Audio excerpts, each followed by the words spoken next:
So who's ready for this Sunday? Game of Thrones, Season 8. Anybody here? Really? Oh, okay. I'd expect at least one. But I'm pretty stoked about it. I like binged it last year. Yeah, it's not an easy show to binge, like lengthwise and content wise, because everything is just so sad, kind of. But it's a great show. I'd highly recommend it for anyone who likes that kind of stuff. But also keep in mind that there is a lot of violence and nudity too, and I wouldn't choose a favorite character.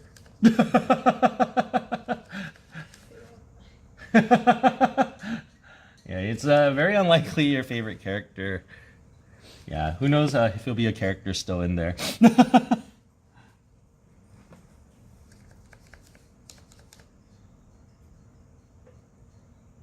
And then the top part also gets a little bit lighter, but also gets a little bit more sandy. So what I want to do is, sand is kind of a type of yellow-orange. A lot of times when you see like those really like, what is it? Like, not muted, but I guess like desaturated colors. Like for example, like all skin tones are more desaturated. What is it? Blacks, whites, grays, any sort of like type of like desaturated tone, like sand. What I would do is I would look at it and I'll try to think to myself, if this was not a desaturated color, what color would it be? So for example, to me, sand always looks like yellow-orange with more white in there. So that's what I'm pretty much going to do. And then what I'm going to do is I'm just going to add that into that brown that I mixed together to kind of get this tone that I'm looking for. Keep adding some more white.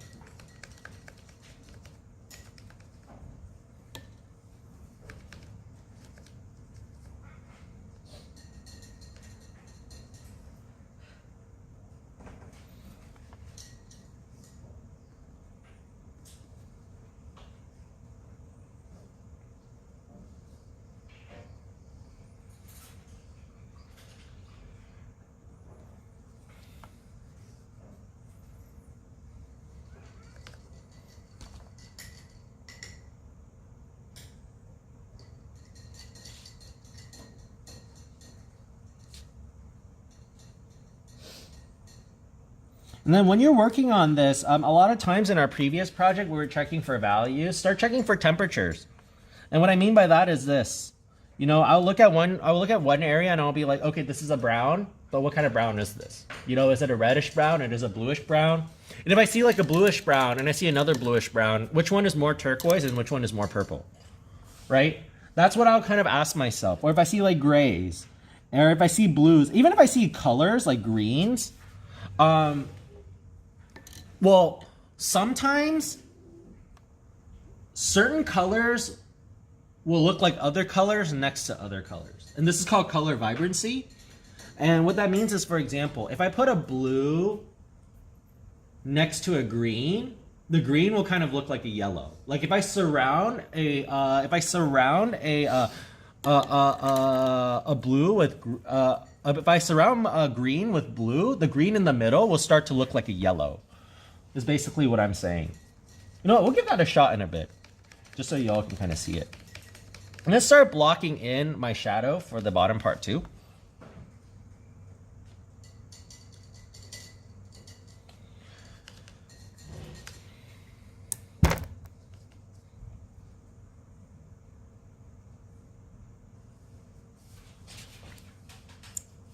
It's always a little bit better to paint inside of your objects than paint outside of the lines of your objects.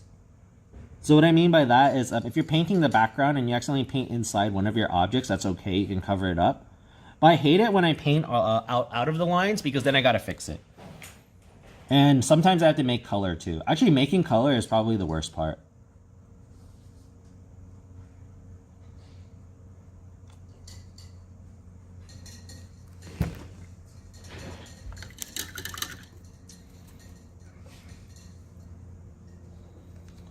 Make some yellowish orange now.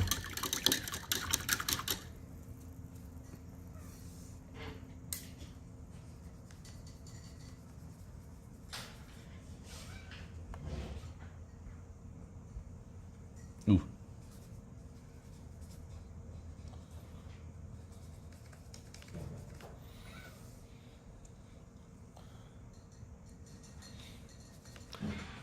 Actually, you know what I just remembered that I did last semester that really helped with the drawing part was if you try to work on three. Actually, no, don't do that. Don't do that. Never mind. I was like thinking about it, and then it's not a bad idea, but it's also hard to control. Okay, I'll just throw it out there, but don't do it if you feel like it's gonna confuse you.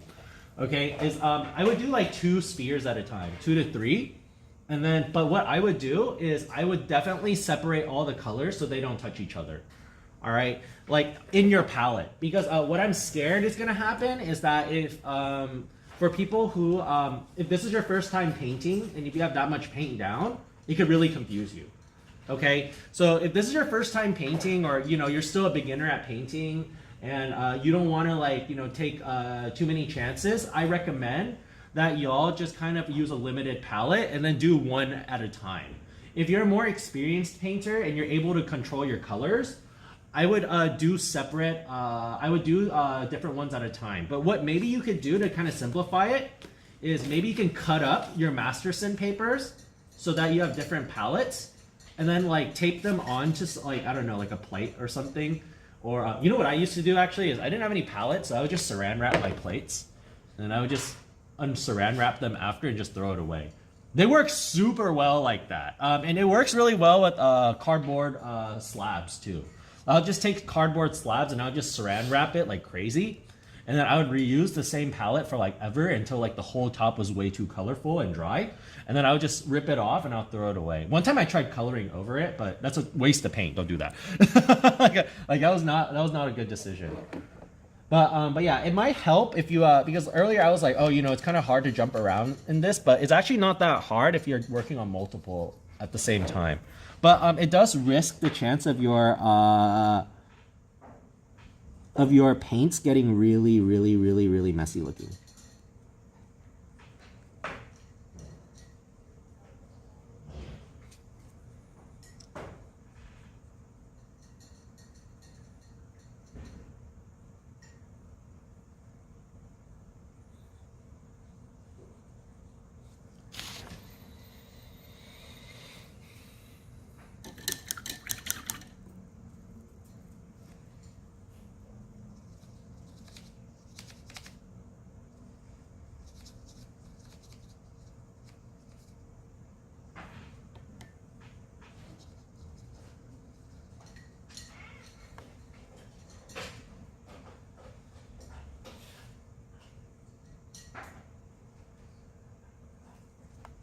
And we're about to take our first break pretty soon, so just like a heads up.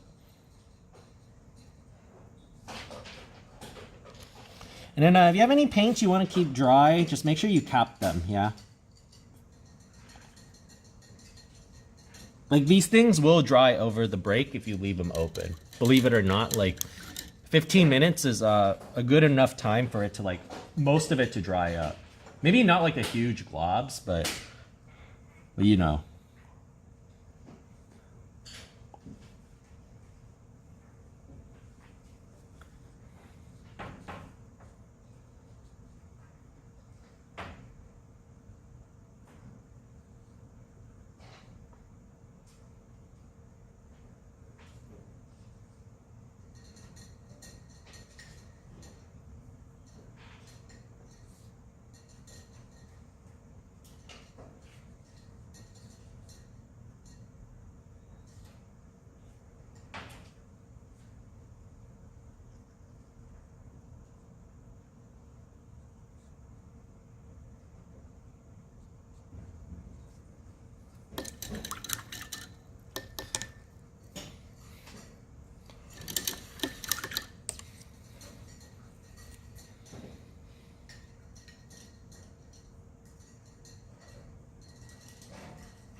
Okay. Also keep in mind, when you're mixing paints, if your white paint is like too messy, or if your yellow paint is too messy, dump new ones. Try not to use messy paint. It will make it a little different. The most noticeable is when you use white. Like if you need like something that's like a pure white, and then you start mixing it with other stuff, and it starts looking weird, like that's probably why. So just keep that in mind. Don't use dirty paint.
Now, generally, when you use white or yellow, your paint will become thicker. Like I was saying earlier, there's certain thicknesses with your paints. White is a fantastic way to make your paints like a lot more visible. Usually, if you add white to another color, it should layer on a little bit easier. So for that reason, white is, well, not just for that reason, but that's one of the reasons why white is probably the most used color in paint.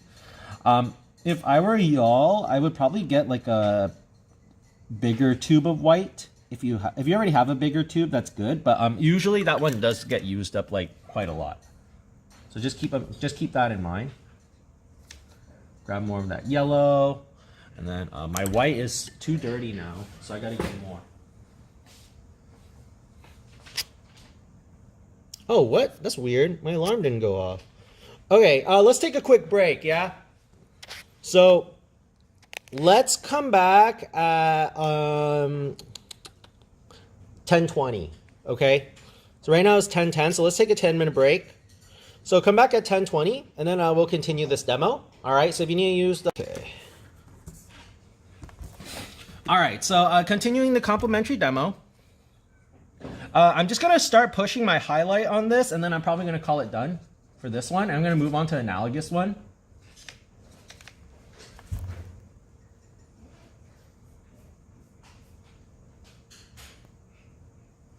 And just to keep in mind, there's a slight chance I might not finish all the spheres today. I might like have one left over.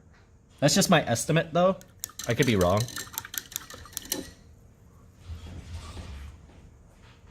Okay. I'm gonna start making some light yellow. Oh, that's right. I need more white. By the way, if you ever forget colors here, you know, like, just ask me. I'll be more than happy to share some of my colors if I have some.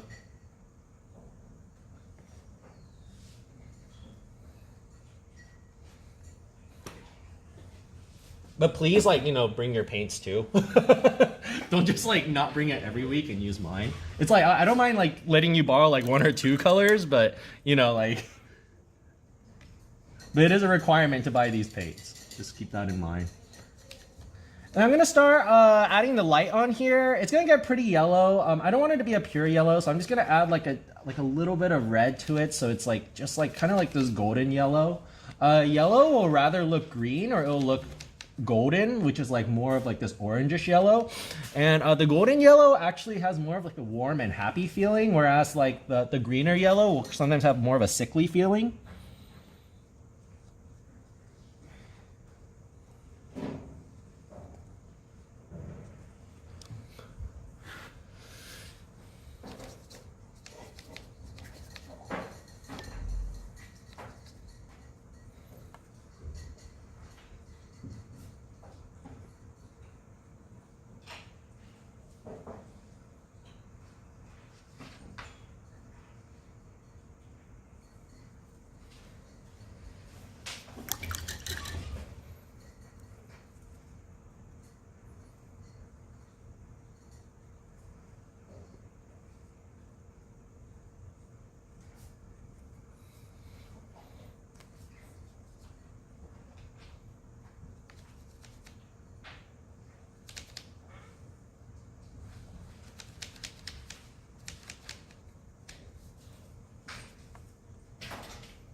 Now, in terms of making sure your spheres look like spheres, value is more important than color.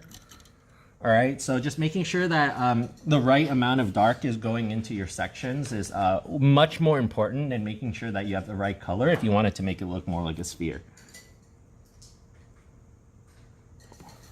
Oh no.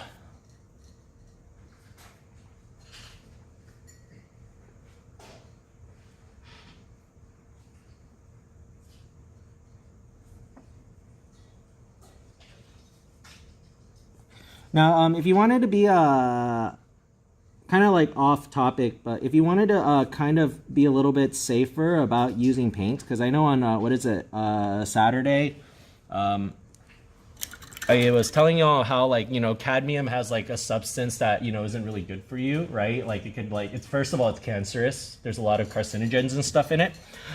Second of all, yeah, it's pretty much just like, you know, it's just something you don't want in your body or on your body in any type of way. It's just not good for you. There's this thing called Inviso Shield, and it's kind of like this lotion or sunscreen you put on your hands. Has anyone heard of it before? But basically what it does is it coats your hands so that when you're done with, when you wash your paints off, all the paint actually goes on the lotion first as a coating. And then when you wash it off, everything just comes off, and it comes off like really easy. I'll send that over on Amazon today for anyone who's like interested in it, but it's not necessary for this. It's more necessary for like oil paints, I would say. But if you want to be like, you know, extra safe about it, it's just, I just thought it might be kind of good to know, because I didn't find out about it until this year, and I've been painting for a very long time.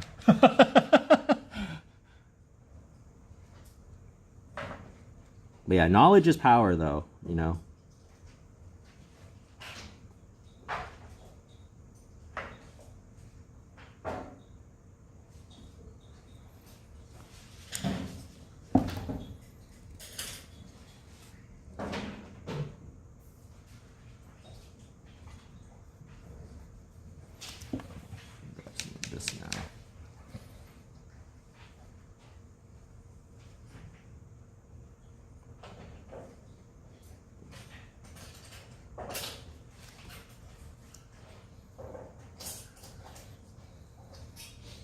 And then sometimes you can paint on the paint too, like I said, wet on wet, right? So in this case, I'm gonna grab some white, and I'm just gonna start pushing this area lighter with white.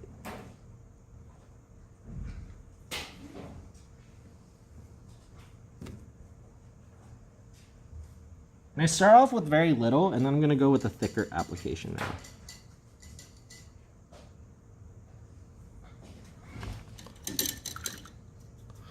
Now, the harder your highlights are, like kind of like this, the more glossy it'll look. Usually reflective surfaces have very, very strong highlights. So what I'm going to do is I'm going to, well, I don't want this to be reflective, so I'm going to blend it out.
And the only thing I really have to do right now, oh, okay, it's dry. And now what I have to do is I just got to fix the silhouette of my sphere. Like it looks a little bit off. And I'm going to move over to the next one after.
All right, I'm gonna stop on this ball over here.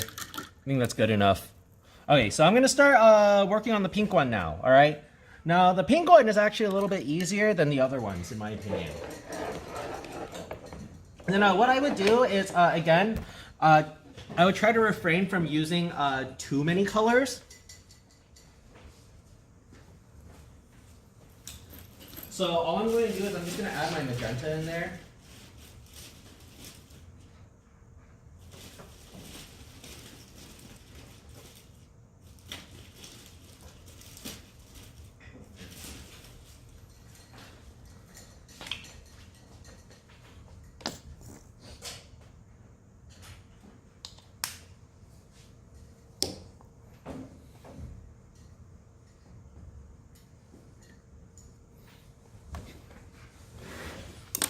Okay.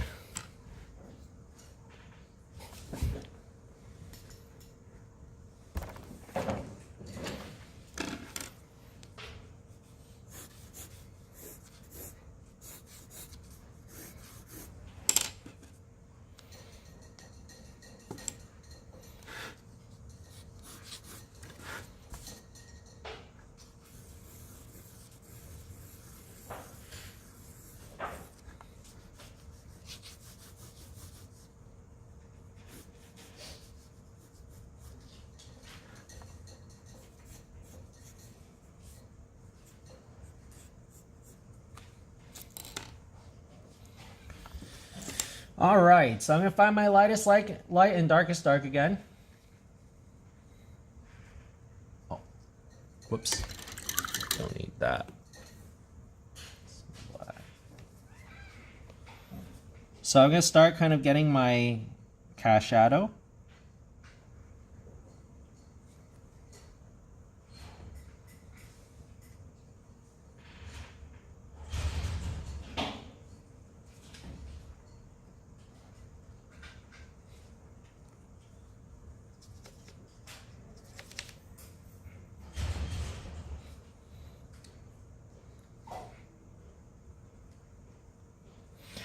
Now, what I'm going to be working on right now is called an analogous color scheme, okay? So the one that we just did was called complementary color scheme.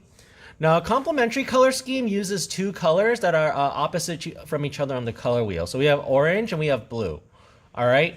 Over here, we have monochromatic. So monochromatic is where we're using the same tone, but different shades of the same tone. Now what we're working on right now is called analogous color scheme, okay? So if we go back and we look at our color wheel, which I'm gonna grab super quick. Another analogous color scheme are colors that we're using all next to each other on the color wheel, all right? So for example, okay, so we're gonna be using a purple, blue, and red color scheme, okay? Because they're all next to each other on the color wheel. Now, in terms of analogous colors, you could also do the in-betweens too, but generally you can skip, okay? So you can choose any secondary or primary colors next to each other, and then also you can use any shades of those colors, all right? So a lot of times, complementary color schemes and analogous color schemes are found in nature. All right, but complementary color schemes are a little bit louder, I will say, all right, because it's kind of like black and white. They're opposites, all right?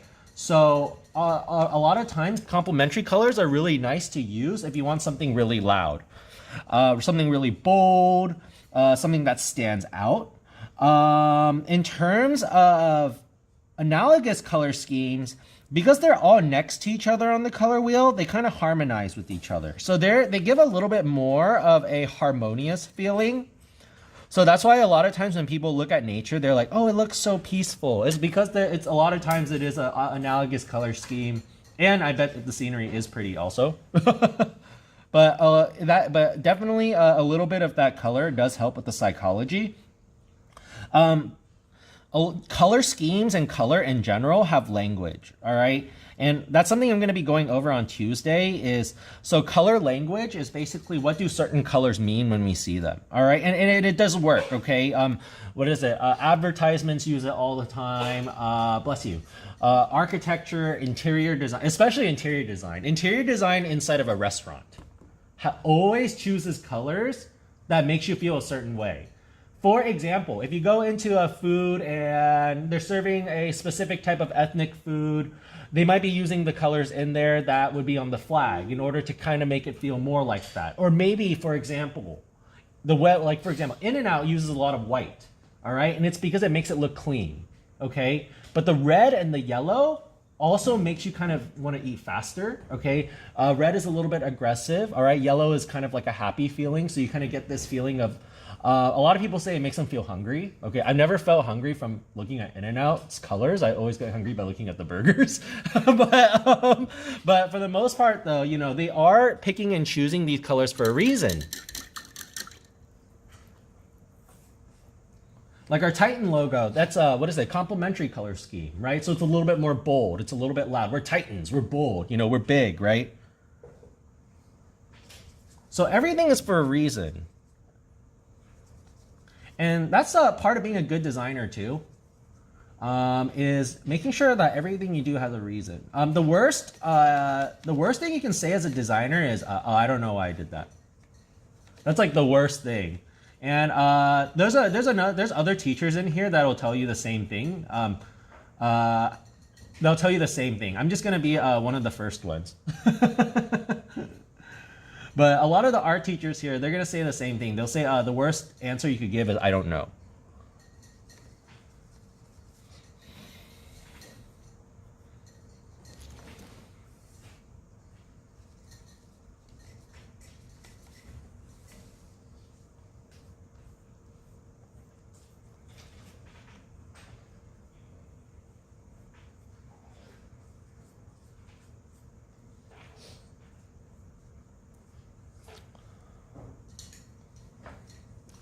But what's kind of good about a monochromatic color scheme is monochromatic is a little bit more muted, but it does a really good job pushing depth.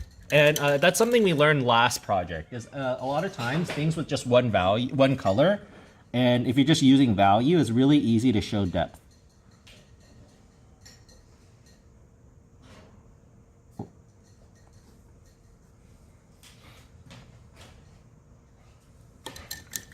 So what I'm going to do this time is I'm going to block in the sphere as one tone, just so y'all kind of can see how I work with it as one tone. So if I was blocking it as one tone, I would actually block it in kind of the darkest tone I can see in there. So for example, a lot of people would actually block it in with maybe this blue over here, the medium dark blue. I like to just block it in the darkest thing. So I would probably block it in like this tone right here, like this like kind of dark blue. And the reason why is because a lot of times when we're doing it this method, we're going to add our lights on top of the darks. We're going to layer them. And the nice thing about kind of doing it this way first versus the other ways is when I was doing it the other ways... Wait, did someone say something? Okay. Sorry, I thought I heard something. Okay, so a lot of times it's a lot easier to do it this way. Because what you could do is you can kind of form a shape with just one tone, and it kind of holds your shape a little bit better. Like for example, something that we kind of noticed with this one was, what is it? Like in the end, like the sphere kind of lost a little bit of its shape. And it's because I was working on the top section as one shape and then the bottom section as one shape. But this method, I will be starting to work on the whole thing as one shape and then breaking them up into smaller shapes.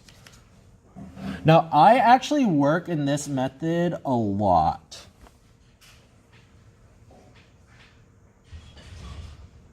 Like if I want to be really precise and I don't care about speed, this is kind of how I work. If I want to be quicker, then I do the other way. And both ways are good. If you're planning to make an art portfolio, just keep in mind finished work and sketchy work. It depends on what kind of artist you are, but you might need both. If you're a graphic designer or someone who makes concepts a lot, you probably need your sketches too, to show like what options you made, what are the different kinds of things you have. If you're an animation major and you're doing character design, you probably want to show different iterations, you know. Not finished work isn't always the best work to show. It only shows that you know how to finish work, you know, but coming up with ideas is important too. Bless you. So if I was like kind of doing this and I wanted to be faster, then yeah, maybe I would do it the way where I'm blocking in a bunch of stuff. But if I wanted to make something look more finished, then this is how I would do it. So, you know, just kind of food for thought.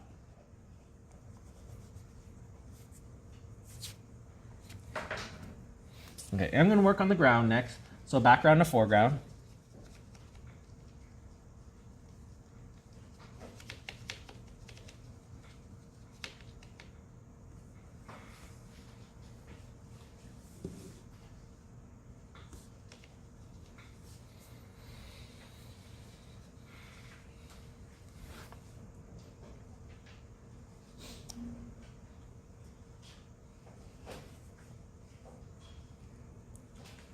Now, let's just say I want to layer more. What I could also do is, now that I have my darkest dark over here, I probably don't need to, what is it? I probably don't, it's very easy for me to bring it back. And then let's just say I wanted to just focus on the ground. What I could do now is I could just cover up my shadow, and then when that's dry, I'll just re-add it back. So I'm gonna make the colors that I need for my ground. There we go. Okay, it's too dark still.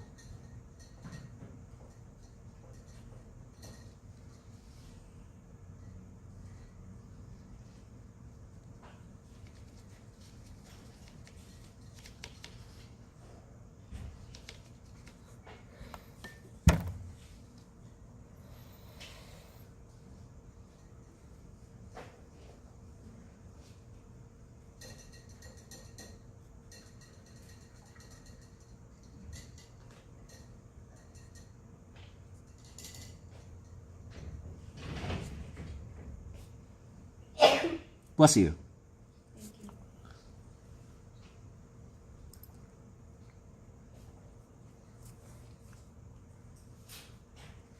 Thank you.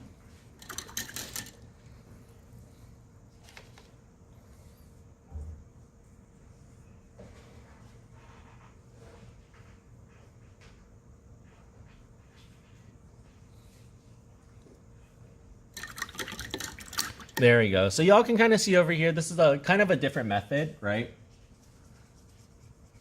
I'm blocking in everything first. And then what I'm going to do is I'm going to work my lights on top of it.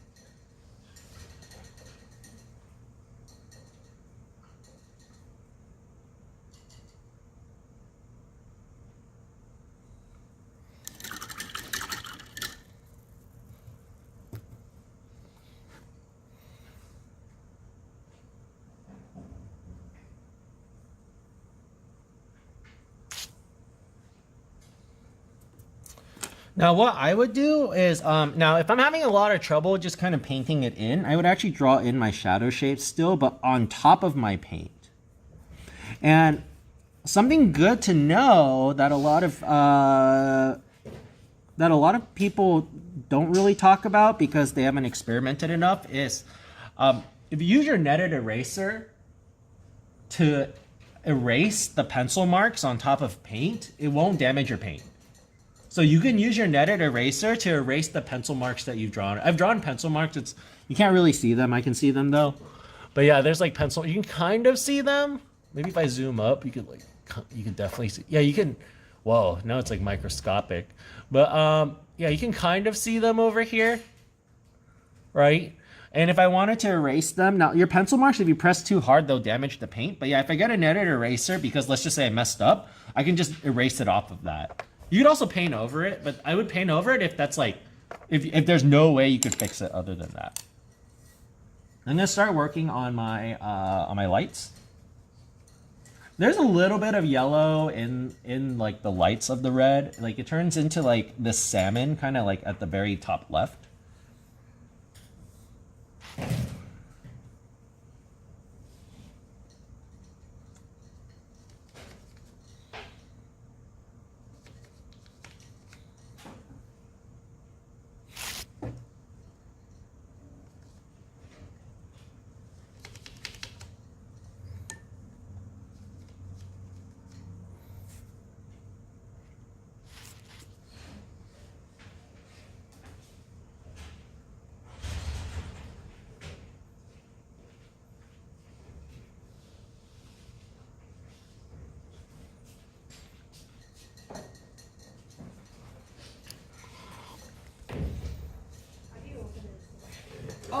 Oh, yeah, you just gotta. Yeah, it's kind of a heavy door. Just so y'all know, it's kind of a heavy door.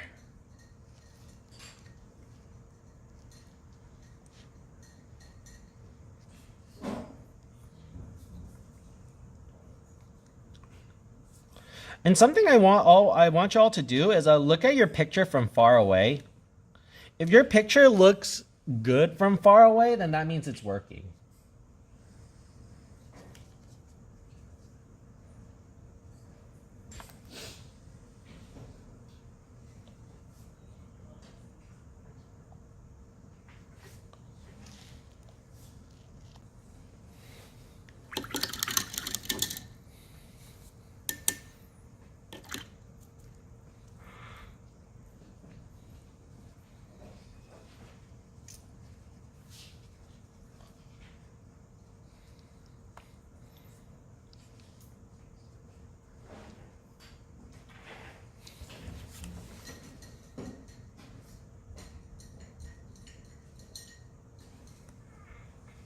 Okay, let's start pushing it lighter.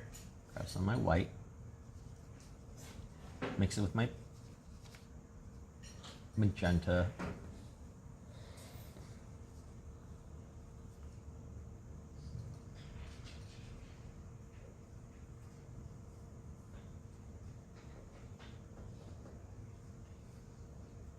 So right now what I'm doing is I'm just moving around the paint. That means that I'm not really doing anything. So if that starts to happen, wait for it to dry and work on something else. So this is where a blow dryer would have been great. By the way, the blow dryer thing doesn't work with oil paints though. Just like a heads up. Like it'll work with like, what is it, watercolors, gouache, acrylics. But yeah, with oils, like they need you need to let them dry for around a week, I would say. And then a really good idea to make sure that you have open windows. Oils, not the oil paints themselves, even though the fumes of the oil paints isn't good for you either. But turpentine is really, really bad indoors. Like it will literally, like it's not even joking, it'll literally like disintegrate your brain like over time. So you know, if you're doing oil for acrylic, it's fine. You know, it's not gonna release like well, from my experience, like I've never smelled acrylic like from far away. I've always like smelled oil from far away though. But yeah, usually for acrylic, it's pretty safe. It's a very, very safe thing to use.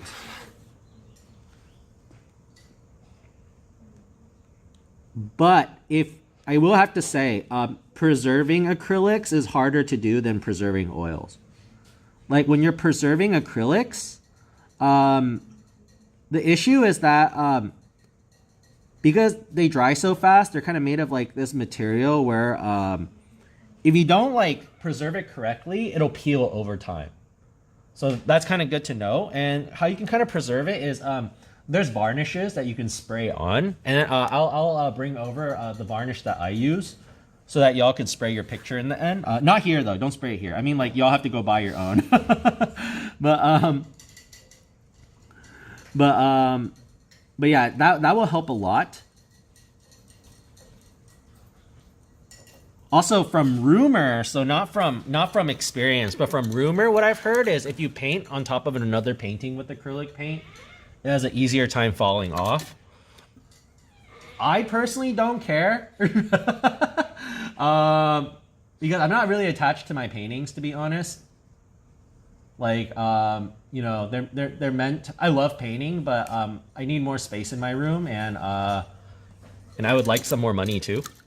So, you know, I don't mind selling my paintings and giving them away. If I really like it, I'll just keep it and I'll hang it up myself. But you know, I draw so much all the time. You know, you all shouldn't be attached to your paintings either. It's okay if they're gone. Just keep the good ones for yourself. And if someone wants to buy it, bump up the price. And if they say no, then you can keep it. If they say yes, then you just made like a bunch of money. No, that's a real trick, by the way. That's a very, very valid trick. There's been people who have asked me before, I really like your piece. How much would you sell it for? And I said, I'm not selling it. And then I'll be like, look, how much do you want? I still really want it. And then originally I would have sold it for 200, but I was just like, you know what? Let's sell it for 400. And then they're just like, okay, we'll take it. And I'm just like, oh, really? Oh, I got a PS4. So, you know, like, when in doubt, right?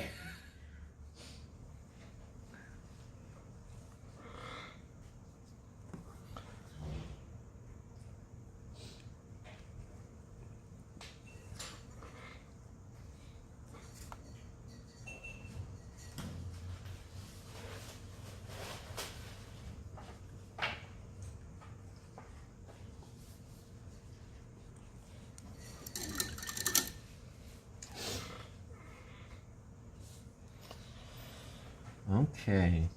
And for the reflective light, something that I want you to keep in mind is usually the light side is warmer and the dark side is cooler. You know, and then you know, it seems like pretty obvious. But something to also keep in mind is that also means that your reflective light is going to be cool also. So for example, this area is all in shadow over here, right?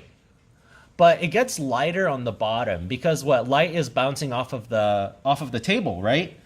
But because it's on the dark side, this light needs to be a cool light. So instead of being like a pink light over here, because that's the direct light hitting it, the direct light is going to be the color of the light is going to affect everything. So because the light is a little bit yellow, it turns the pink into a salmon at like at kind of its brightest area. But because this is like the dark area and it gets lighter, because it's in the dark, it's going to be a cool dark.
So there's a lot of layering involved, as you all can probably tell by now. I'm constantly just like layering on paint after paint after paint. Does the ball have to be smooth? To a certain extent, yes. But if you have brush marks, that's fine. It's paint. It's a painting, you know. It's okay to have brush marks. Like I have it's mostly with like the little kid students, cause like, you know, you guys are adults, so you all get it. But with the little kids, they're always like, oh, everything has to be perfect and smooth. But you know, it's that sometimes that doesn't make it look like a painting though. And the nice thing about having brush marks is it makes it look like texture. So if you're ever like trying to make like rocks or something, sometimes you could just leave it the way it is and it'll just look like texture. You know, but when you smooth everything out, everything becomes smooth texture, and that's when it's not that good.